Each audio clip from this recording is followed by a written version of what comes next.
आघूर्ण अगर हम लोग कैलकुलेट करेंगे, यदि उस बलयुग्म के आघूर्ण को टाउ मान दिया जाए तो टाउ बराबर कितना, ई साइन थीटा। इक्वेशन वगैरह मत नाम दीजिए, नहीं तो ज्यादा बड़ा हो जाएगा। यानी अगर कोई वैद्युत द्विध्रुव एक समान वैद्युत क्षेत्र ई में क्षेत्र की दिशा से थीटा कोण पर रखा हो तो उस पर एक बल आघूर्ण कार्य करता है, और उस बल आघूर्ण को अगर टाउ नाम दे दिया जाए तो टाउ बराबर होता है पी ई साइन थीटा।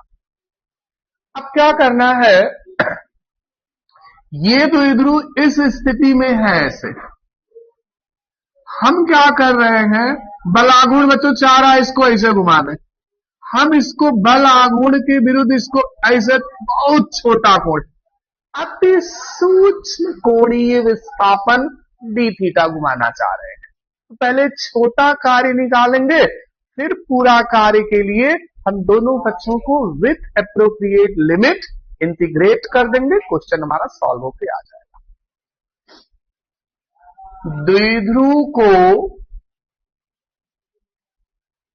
द्विध्रुव को अति सूक्ष्म कोणीय विस्थापन, अति सूक्ष्म कोणीय विस्थापन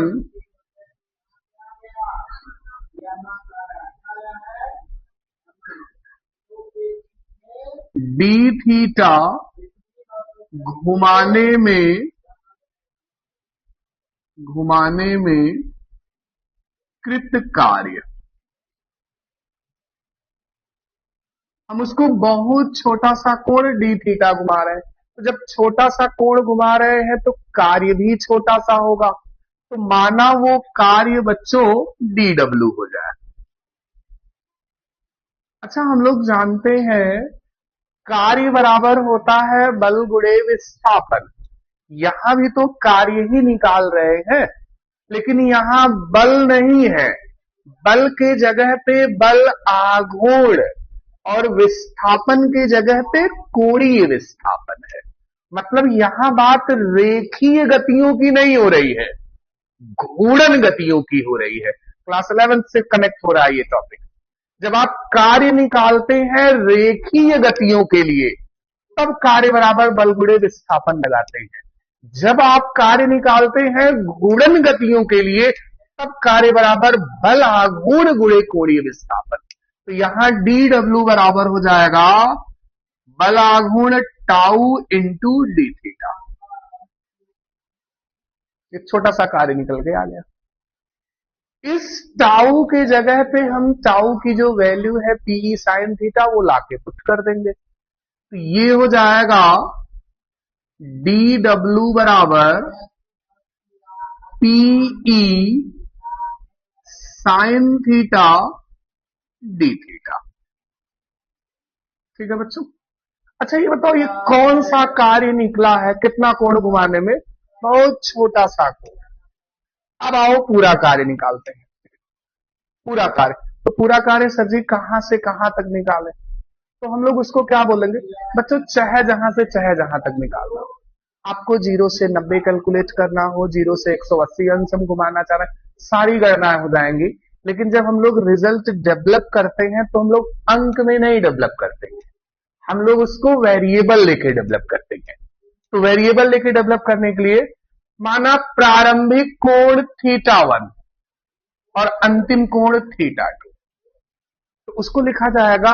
अब द्विध्रुव को प्रारंभिक कोणीय स्थिति θ1 से अंतिम कोणीय स्थिति θ2 तक घुमाने में किया गया कार्य। अब द्विध्रुव को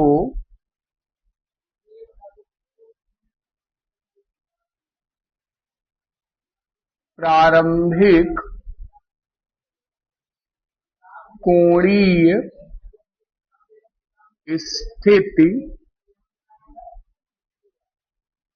थीटा 1 से अंतिम कोणीय स्थिति, अंतिम कोणीय स्थिति थीटा 2 तक घुमाने में कृत कार्य।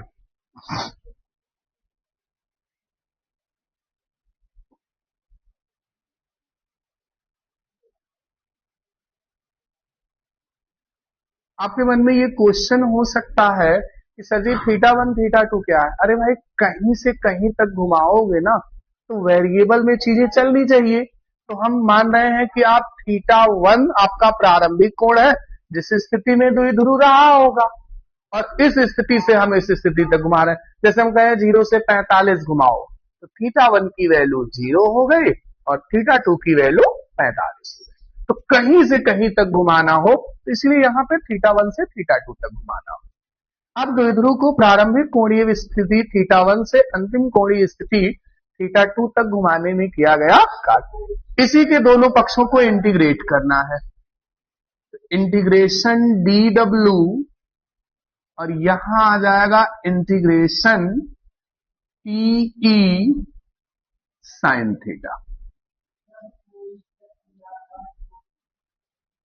लिमिट लेनी है बच्चों। अच्छा, किस कोण से किस कोण तक घुमा रहे हैं हम उसको?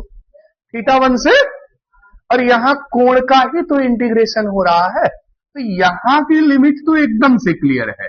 कहां से कहां तक? थीटा 1 से लेके थीटा 2। सर जी यहां का लिमिट क्या होगा?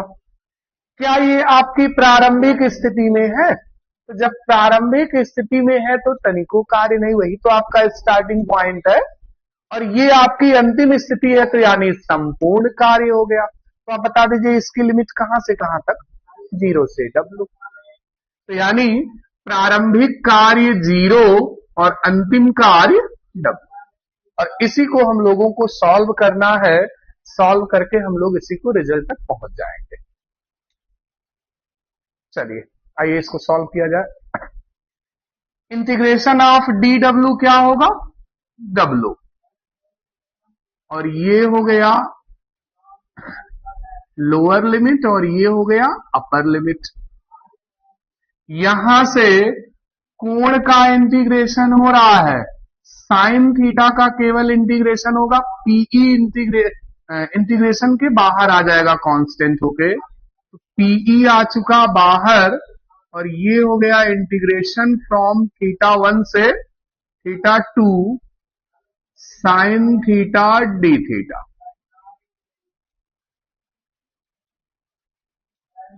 इस W के जगह पे upper limit minus lower limit, तो ये हो गया W माइनस 0 बराबर। बच्चों इंटीग्रेशन ऑफ साइन एक्स का फार्मूला आपको मालूम होना चाहिए। अगर कहीं पर भी integration of sine x dx आता है तो ये होता है माइनस ऑफ कॉस एक्स। बाकी इसमें प्लस सी भी होता है, वो आगे मैथ में आपको बताया जाएगा। Integration of sine x dx की वैल्यू होती है माइनस ऑफ कॉस एक्स। इस टॉपिक में अभी के लिए फिलहाल ये आप याद कर लीजिए। तो इंटीग्रेशन ऑफ साइन थीटा क्या हो जाएगा? Minus cos theta. तो ये हो गया पीई, यहां आ गया ब्रैकेट में माइनस कॉस थीटा, और ये लिमिट हो गया फ्रॉम थीटा 1 से लेके थीटा 2 तक। ये माइनस का चिन्ह आप बाहर कर दे बच्चों। इसी थीटा के जगह पे upper limit minus lower limit, तो क्या ये इधर W हो चुका, और इधर क्या हो गया बोलो? Minus PE. बोलो, इसी थीटा की जगह पे अपर लिमिट, तो क्या हो गया? Cos theta 2 minus cos theta 1। ठीक है, माइनस को फिर से अंदर भेजवा दीजिए, तो W बराबर क्या हो गया फाइनल रिजल्ट? पीई बोले cos theta 1 minus cos theta 2। It is one of the final result. Complete final result नहीं, लेकिन एक प्रकार का फाइनल रिजल्ट है ये। हम उसको कहां से कहां तक घुमाए हैं, θ1 से लेके θ2 तक। अगर किसी वैद्युत द्विध्रुव को प्रारंभिक कोणीय स्थिति θ1 से अंतिम कोणीय स्थिति θ2 तक घुमाया जाएगा तो इतना कार्य करना पड़ेगा। माना प्रारंभिक कोणीय स्थिति बच्चों 0 रही हो, हमेशा के लिए 0 में रहता है, तो वो एकदम स्थायी संतुलन की अवस्था में रहता है। और कहें इस स्थिति से उसको थीटा घुमाओ, ध्यान देना, प्रारंभिक कोणीय स्थिति मतलब θ1 बराबर 0 और θ2 बराबर थीटा, θ1 बराबर 0 और θ2 बराबर थीटा। तब बता दीजिए कार्य कितना हो जाएगा। अगर ऐसी स्थिति आ गई तो क्या θ1 की जगह पे 0 और θ2 की जगह पे थीटा।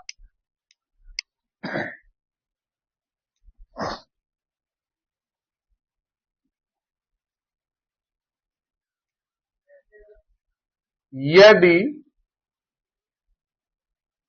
द्विध्रुव को θ1 बराबर 0 से θ2 बराबर थीटा तक घुमाया जाए,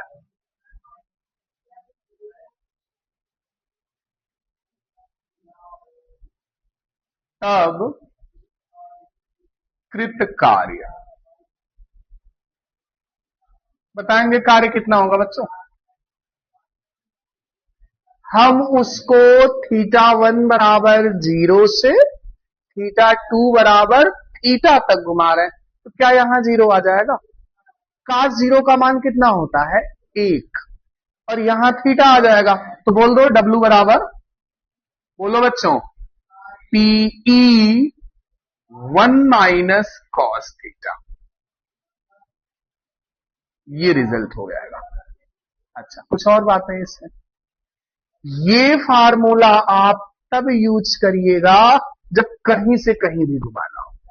जैसे मान हम कहने 180 से 360 आप घुमाओ, तो यही 180 रख देना है बच्चों, यही 360 रख देना है।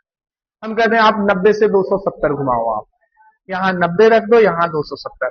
लेकिन अगर कह दे 0 से यहां तक पहुंचाओ, 0 से 45 घुमाओ, 0 से 60 घुमाओ, 0 से 90 घुमाओ, तो ये यूज करना। तो आपको दो जगह कोण नहीं रखना है।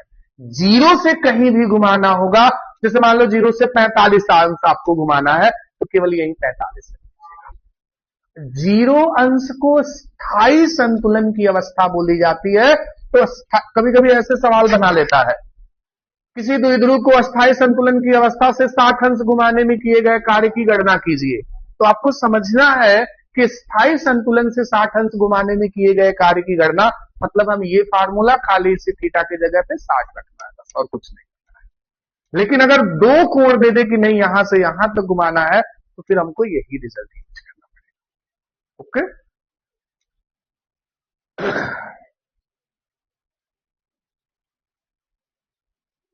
तो अब आप लोग इसको नोट कर लेंगे।